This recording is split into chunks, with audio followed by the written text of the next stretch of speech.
அகிலத்தின் அன்பான சொந்தங்களுக்கு இனிய வணக்கம். மீனவர் காலப்பதியினூடாக சாதித்திருக்கின்றோம்.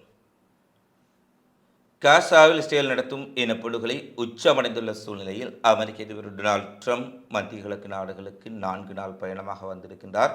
முதலாவது வெளிநாட்டு பயணமாகவும் ட்ரம்பினுடைய இந்த பயணம்தான் அமைந்திருக்கின்றது. முதலில் சவுதி அரேபியாவை சென்றடைந்த ட்ரம்ப் அங்கு பல்வேறுபட்ட நிகழ்ச்சி நிரல்களின் பின்னர் கத்தாரை சென்றடைந்து தற்போது ஐக்கிய அரபு எமிரேட்ஸ் நோக்கி செல்வதற்கு தயாராகி கொண்டிருக்கின்றார். இந்த நிலையில் சவுதி அரேபியாவில் ட்ரம்பினுடைய நடவடிக்கைகள் என்ன, சவுதி அரேபியா ட்ரம்ப் இணைந்து செய்திருக்கக்கூடிய பல்வேறுபட்ட நடவடிக்கைகளை பேசியிருந்தோம். அடுத்து கத்தாரில் பேசப்பட்ட விடயங்கள், நடைபெற்ற விடயங்கள் முக்கியமாக என்னவாக இருக்கிறது, காசா பிரச்சனை குறித்து, போர் நிறுத்தம் குறித்து கத்தார் பேச்சுவார்த்தையின் பின்னர் ஏதாவது முக்கியமான அறிவிப்புகள் வெளியாக இருக்கின்றதா, இது தொடர்பிலான மிக முக்கியமான சம்பவங்களையும் ஈரான் விடுத்திருக்கக்கூடிய அமெரிக்காவுக்கு நேரடி எச்சரிக்கை என்ன என்பது குறித்தும் இந்த காணொளியில் விரிவாக பார்க்கலாம். மத்திய கிழக்கில் குறிப்பாக அமெரிக்க அதிபர் டொனால்ட் ட்ரம்பினுடைய வருகை பல பில்லியன் டாலர்கள், ஏறக்குறைய 600 பில்லியன் டாலர்களை, பல லட்சம் கோடிகளை இந்திய மதிப்பில் குறிப்பாக சவுதி அரேபியா அமெரிக்காவில் சென்று முதலீடு செய்வதான அறிவிப்பை வெளியிட்டிருந்தார்கள். அது மட்டுமல்ல, 200க்கும் மேற்பட்ட பில்லியன் டாலர்கள் பெறுமதியான அமெரிக்க ஆயுதங்களையும் சவுதி அரேபியா கொள்வனவு செய்வதற்குரிய ஒப்பந்தங்களில் கையெழுத்திட்டார்கள். இதனைத் தொடர்ந்து கத்தாருக்கு சென்றிருக்கின்ற பொழுது கத்தார் அங்கு ஒரு மிகப்பெரிய வரவேற்பை ட்ரம்புக்கு கொடுத்திருந்தார்கள். குறிப்பாக ஒரு ஆடம்பரமான ஒரு வரவேற்பு. அவருக்கு சிவப்பு கம்பளம் விரிக்கப்பட்டு குதிரைகள், ஒட்டகங்கள், டெஸ்லா சைபர் ட்ரக்குகளினால் சூழப்பட்ட ஒரு அணிவகுப்பில் அங்கே ஒரு பக்கத்தில் வால் நடனம் இடம்பெற்று கொண்டிருந்தது.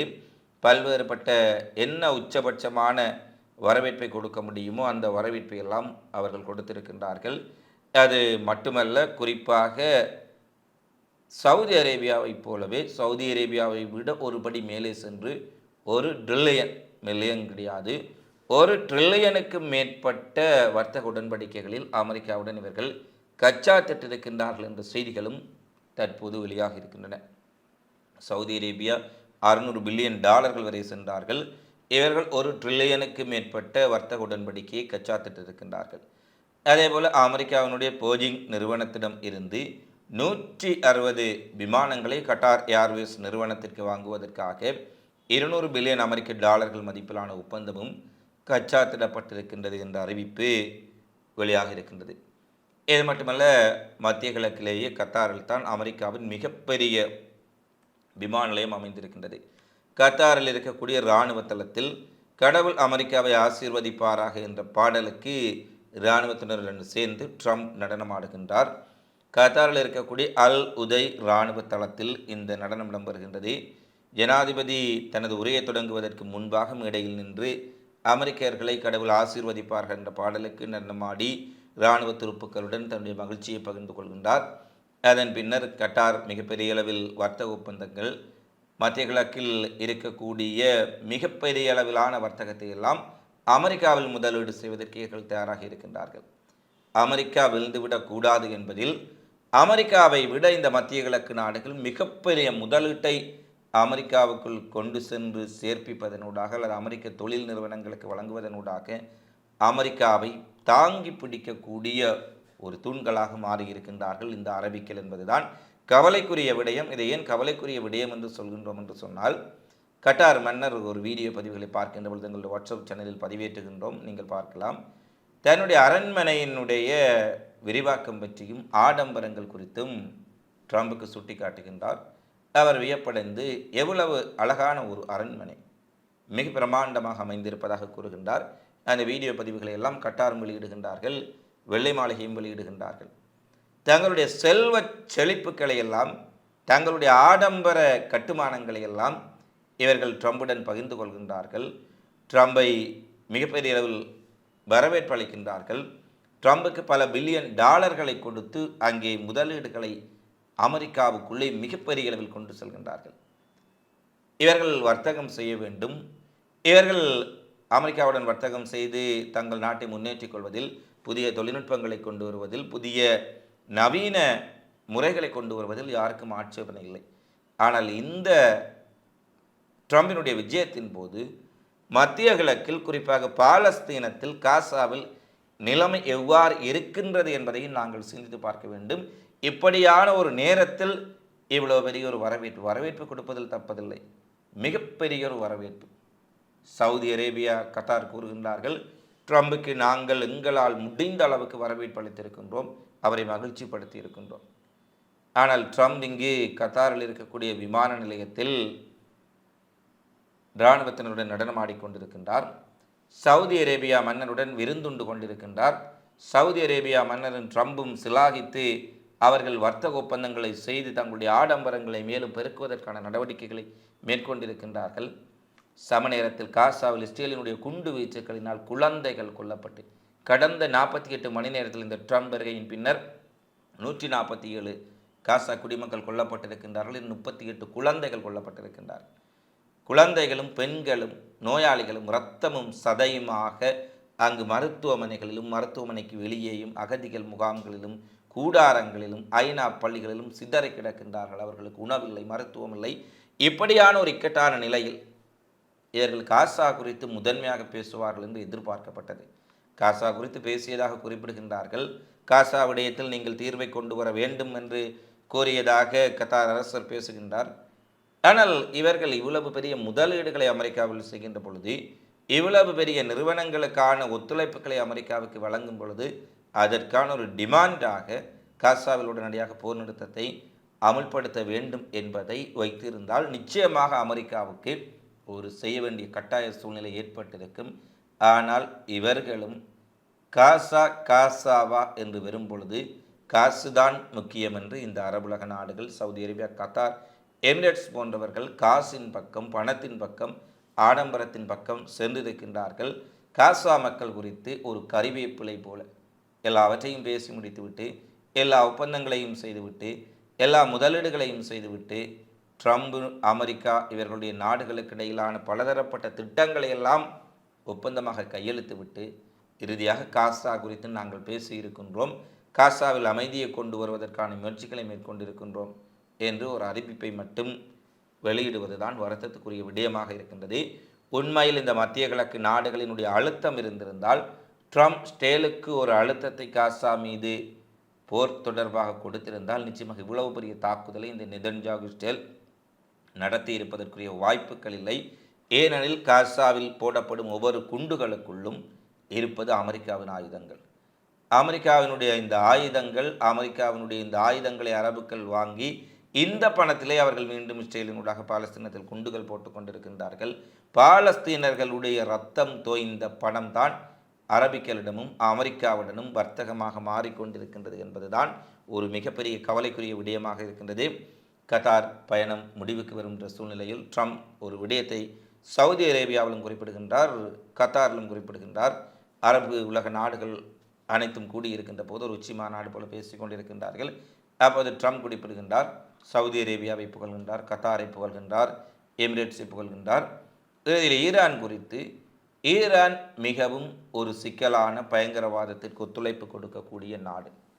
ஈரான் இந்த பிராந்தியத்தில் நாங்கள் ஒரு ஒப்பந்தத்தை செய்வதற்கு விரும்பினாலும் கூட ஈரான் ஒரு அணுவாயுதமற்ற நாடாக இருக்க வேண்டும்.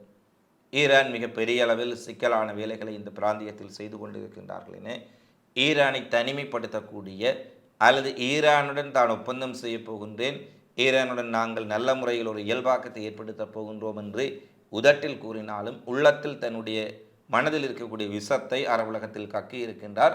அது அவருக்கும் தெரியும். இந்த அரபுலக நாடுகள் ஈரானுக்கு ஆதரவாக, பாலஸ்தீனத்துக்கு ஆதரவாக, பாலஸ்தீன போராளிகளுக்கு ஆதரவாக இருப்பதைப் போல காட்டிக்கொண்டாலும் கூட இவர்களுக்கும் ஈரானுடைய வளர்ச்சி, அமெரிக்காவை எதிர்த்து நிற்கக்கூடிய ஈரானுடைய கொள்கை நிலைப்பாடு, அமெரிக்காவை துதிபாடக்கூடிய அல்லது அமெரிக்காவின் கைப்பொம்மைகளாக இருக்கக்கூடிய இந்த அரபுலக நாடுகளுக்கு பிடிக்கவில்லை என்பதை தெளிவாக பார்க்கக்கூடியதாக இருக்கின்றது. ஏனெனில் இந்த பாலஸ்தீன போராட்டம், காசா விவகாரம், ஈரான் விவகாரத்தை எல்லாம் இவர்கள் பேசுவதைப் போல பேசிக்கொண்டாலும் தங்கள் வர்த்தகங்களைத்தான் மிக முக்கியமாக பேசியிருக்கின்றார்கள்.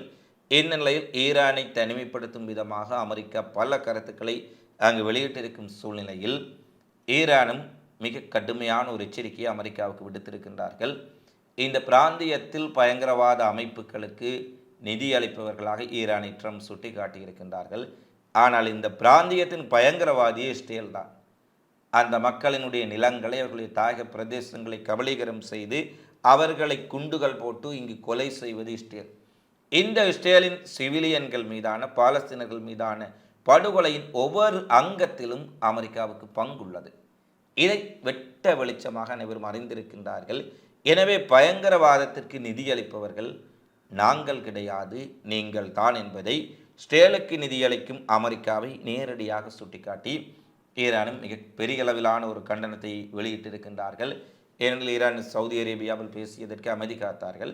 ஆனால் கத்தாரிலும் இதே பேச்சை ஒரு கட்டத்தில் ட்ரம்ப் பேசியிருக்கின்றார்.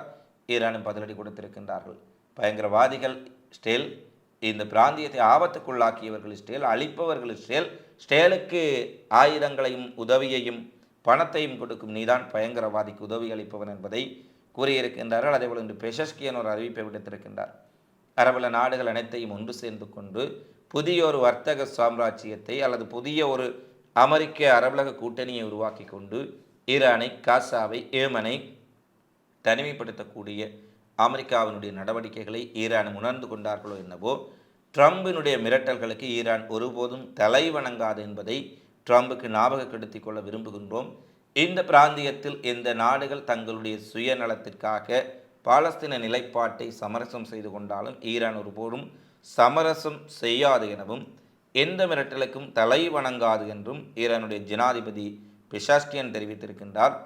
எங்களுக்கு தியாகம் என்பது, மரணம் என்பது படுக்கையில் இறப்பதை விடவும் மிகவும் மேலானது, இனிமையானது என்று அந்த கொள்கையை பின்பற்றக்கூடிய, இறை வழிபாட்டை செய்யக்கூடியவர்கள் நாங்கள். உங்களுடைய மிரட்டல்கள், உருட்டல்களுக்கு ஈரான் தலைவணங்காது. நியாயமான முறையில் பேச்சுவார்த்தைகள் நடந்தால், நியாயமான முறையில் அமெரிக்கா நடந்து கொண்டால் ஒரு அணுசக்தி ஒப்பந்தம் சாத்தியமாகும். அதை விடுத்து தொடர்ச்சியாக மிரட்டல் பாணியில் அமெரிக்கா செய்யும் கருத்துக்களையும் ட்ரம்பினுடைய பொறுப்பற்ற பேச்சுக்களையும் நிறுத்த வேண்டும் என்ற ஒரு எச்சரிக்கை ஈரானிடமிருந்தும் மிக கடுமையான முறையில் வெளிப்படுத்தப்பட்டிருக்கின்றது. இந்த சூழ்நிலையில்தான் ஈரானையும் அரபுலக நாடுகளையும் பிரித்தாளும் நடவடிக்கையை ட்ரம்ப் தெளிவாக ஆரம்பித்திருக்கின்றார். இதைத்தான் இஸ்ரேலும் செய்து வந்தார்கள்.